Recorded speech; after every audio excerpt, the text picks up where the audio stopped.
about rural Utah, about agriculture and water.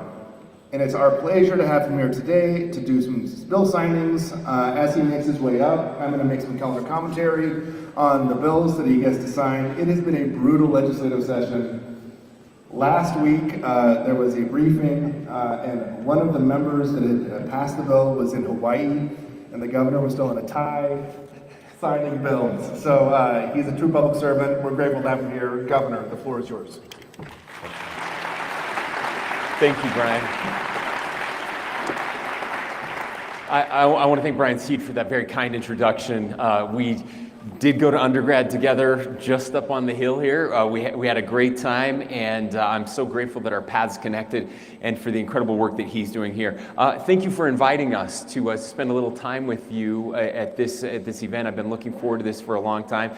You all know that water is the lifeblood of our state. It's critical to everything we do, especially to our agriculture community. I'm still a proud farmer. I still grow alfalfa, and I'm proud of it, and I think it's good for our state and good for our community down in central Utah. And but I'm excited about the innovation that's happening in this space. We can do both things. Do not fall for that false pretense that we have to choose between agriculture and growth, or between agriculture and saving the Great Salt Lake. That's a false dichotomy, and I'm grateful to our legislators who have joined me in rejecting that and passing very sensible legislation that will allow us to conserve water.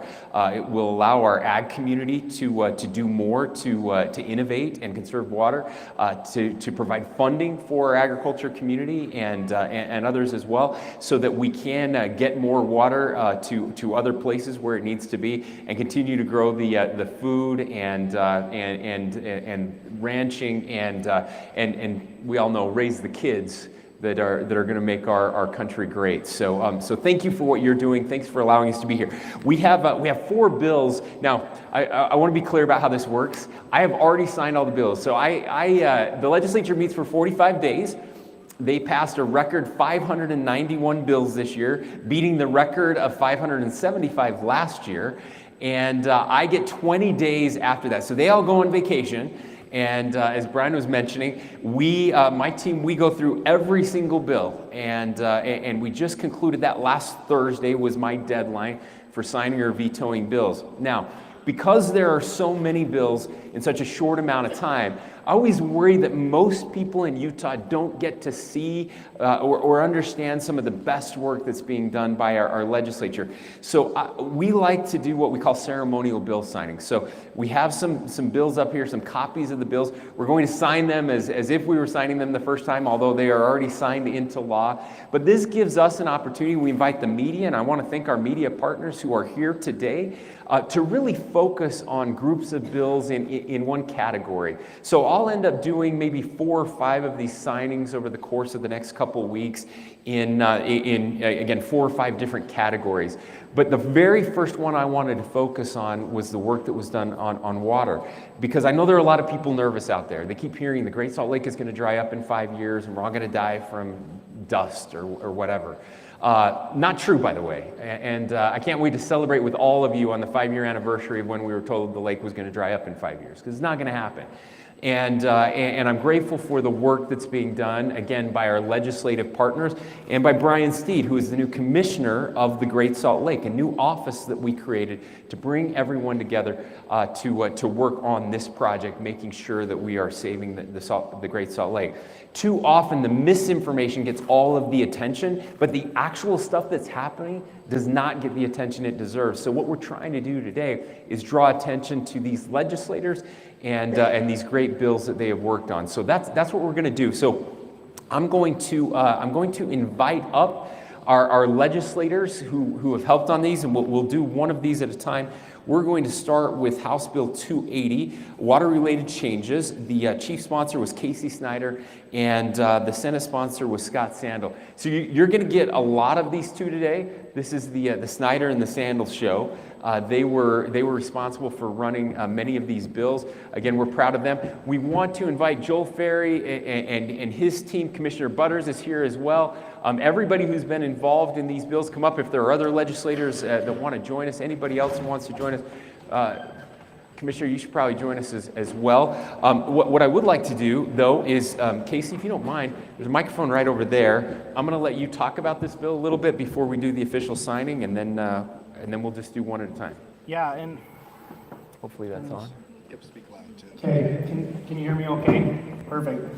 No, appreciate the governor coming, and I want you all to know I only wore a suit today because I thought if I was underdressed, he might veto my bill. So I'm embarrassed to be in the monkey suit right now, but I want you all to know if I had my druthers, I'd be in jeans. HB 280, this is how maybe I would categorize it quickly for you all. We have long-term problems that are going to be facing this state. As we look at the future, infrastructure, specifically as it relates to water, will be one of the most compelling things that we have to solve, and it will be the limiting factor for this state. This bill establishes an infrastructure fund looking at that, and then a series of studies that look at resolving some of the bigger issues long-term. Initially, it started as a big try, but as you all know, steers try, and we had to scale it back quite a bit to get it to where it is now. But it's not as good as it once was, but it is good enough for a governor's signature, so thank you.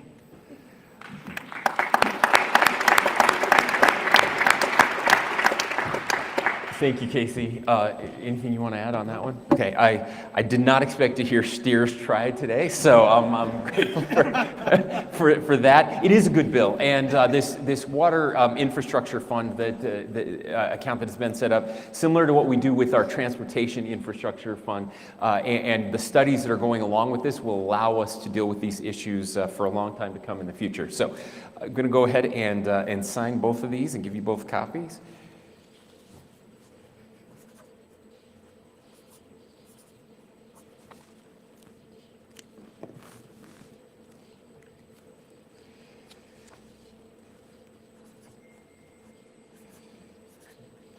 All right. Let's get the official picture. Can you see all of them? Nick, hold this one up. Casey, let me have you hold this one. Casey, hold that. And I'll hold this one. Okay.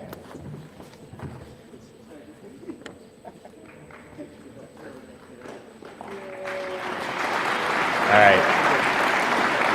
Okay, the next bill, Representative Snyder, I'm going to have you talk about this one as well. This is HB 453. Thank you. I'd actually like to, before I start, Governor, if I could, invite Ed Dowling with Compass Minerals to join us up here, if you wouldn't mind. Yes, Ed, come join us.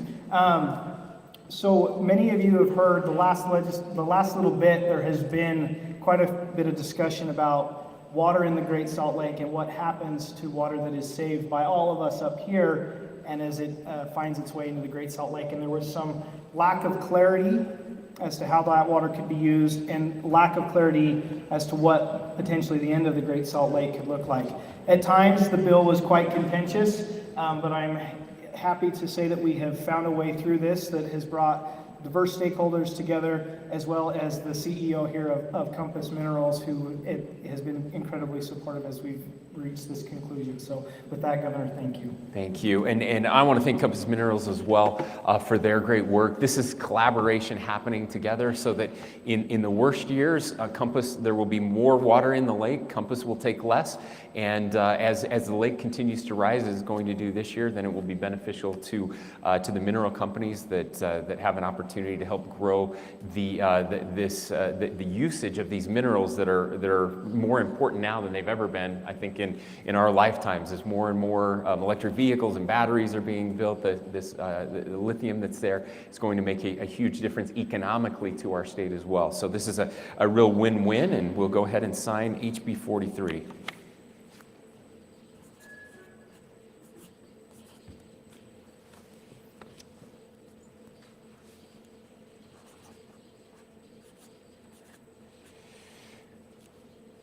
All right, Casey, I'm going to give you a copy of this, and we'll take another picture with this one. Okay. Everybody smile for Nick. You're too close, Casey. You're good. You're Too close. I'm sorry.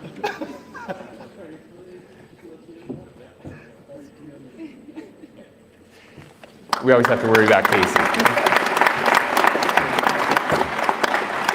All right, the next one up is Senate Bill 18, water modifications, and Senator Sandal's going to tell us more about this one. Thank you, Governor. So it's amazing what a decade or two long drought does to allow us to find innovative things that we need to do, that we probably were going to do somewhere in the next decade, but we were able to do it in a really compressed time frame, and we got to a really good place. Senate Bill 18 is a continuation of what we began in the 2023 session when, if you will remember, we had historic low water reservoirs. We had a number of things that were really concerning to us. We also had an amazing budget here in the state of Utah. And we found a way to set aside $200 million in ag water optimization. Now, the problem is there was a disincentive for those water users to save the water and then possibly lose the right to the water. And that was that was a very hard thing for them to understand, and I can see their point. Their lifetime, their generational water right, as they participated and saved that water, then they would lose that water right. So we began the process in ag water optimization to allow saved water to be a beneficial use. We did it in a short time frame in the 2023 session. I want to thank the ag community who really got on board quickly and understood that this was a great change, that saved water then could now be a benefit for them to continue to make changes in their ag water irrigation techniques. We can move from something that we've done for 100 years to something that's better.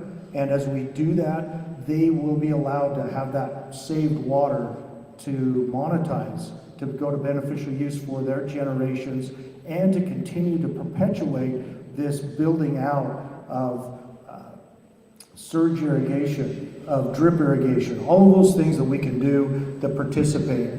What Senate Bill 18 did was take that from just ag water optimization and turn it to all of agricultural water, which now can be saved and held in a beneficial use.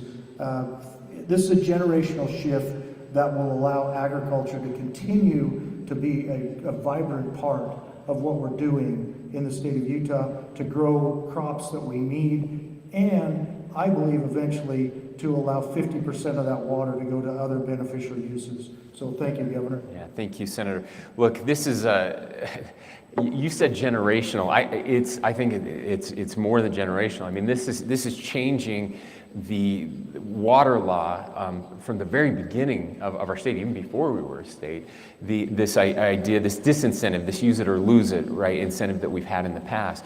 I think it was in this building a couple years ago with several of you, and we had this conversation. It was, if we work to save this water, are they just going to take it away from us? And I promised you at that time that we would not allow that to happen, and I'm very proud that we're fulfilling our promise today by signing this bill and the bill that we signed last year to make it very clear that you do not use that. But this will provide, again, we're pushing back on those false choices. We can do both of these things and do it in a way that is beneficial to our ag community here in the state of Utah. So really proud of the work that was done on this, and want to thank Senator Sandal for his leadership. Thank you.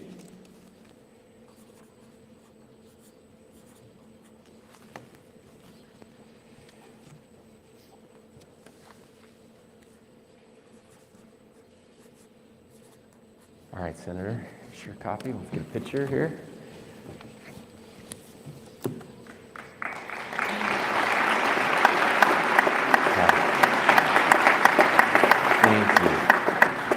Okay, our last bill for the day was, the chief sponsor of this was the Senate President, Stuart Adams, and the House sponsor was the Speaker of the House, Mike Schultz. And I don't think either of them are here today, are they? So Joel's going to talk to this one. Joel Ferry, we'll turn the mic over to you. Thank you. Thank you, Governor. I just want to point out, well, two things. Thank you for coming to Northern Utah. I know you love, you're an Aggie, as am I, and as are several of us up here on the stage. So we love it up here, thank you. And number two, when you look at the folks on this stage, truly we are looking out for the water of the state of Utah. You've got state engineer, director of forestry, fire and state lands, director of water resources, our commissioner of agriculture, president of Farm Bureau, commissioner of the Great Salt Lake, and two legislators that have dedicated countless hours, enormous amount of time focused on this very important issue of water in the state of Utah. And SB 211 is a culmination of that. There's been mention of generational water. That is what this bill is. It's looking at that generational, long-term, 50 to 75 years out. When we think about how do we plan for our future, think about our forefathers that had that vision to make the investment and to sacrifice.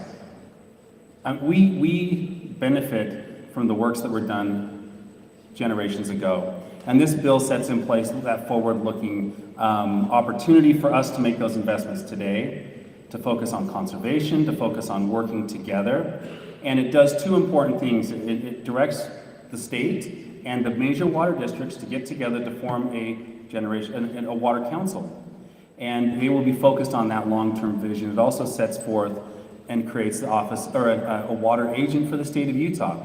And this individual will be tasked with working with other government entities, other outside parties, to try to help us solve and to make sure that we have water in the state of Utah. We took a delegation to Israel a year ago, and the things that we learned there helped form a lot of the ideas on the legislation that we've been discussing today. But one thing that was very apparent is they took that long approach, and we have a similar situation. We're in an arid state.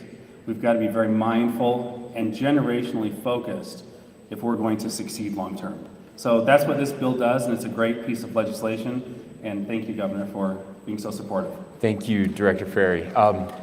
A couple things I want to point out. One, I've been told I have a Northern Utah bias, and I think you can see from some of the leadership on my team. Commissioner Butters right here in Cache Valley, of course Brian Steed, who is also here in Cache Valley, Director Ferry, who also is an ag producer in Northern Utah, and so we're lucky to have people who still live here. I didn't make them move to Salt Lake because I wanted people who live in other places of the state to still be involved in making these critical decisions. The other thing I want to point out is just how rare this is. What we're talking about in this bill, and really all the bills, but especially this bill. Look, politicians get a lot of criticism, and rightfully so. Criticize me, that I get it. That's okay. That's part of what we sign up for.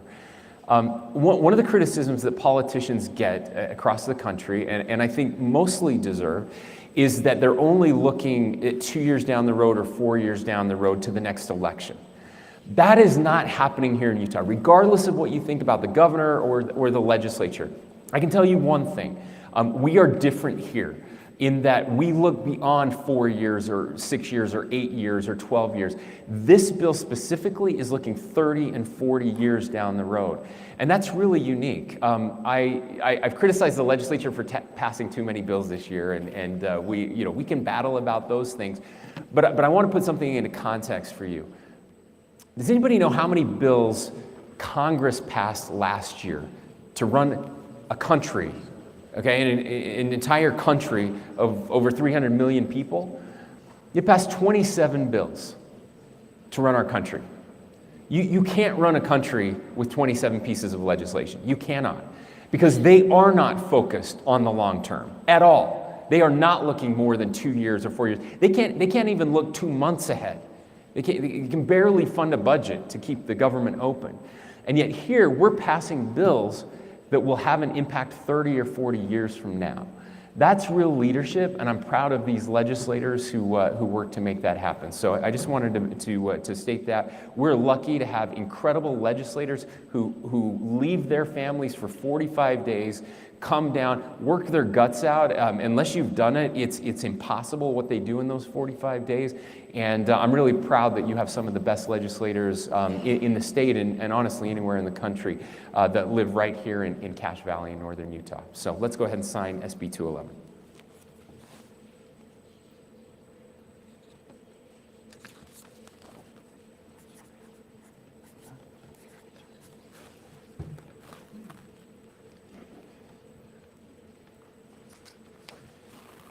right, Joel, I'm going to let you hold this one. By the way, when he says somebody's going to be appointed that water agent, it's him. Surprise. Just stand on this side. Oh, there you go. Just get all the way out.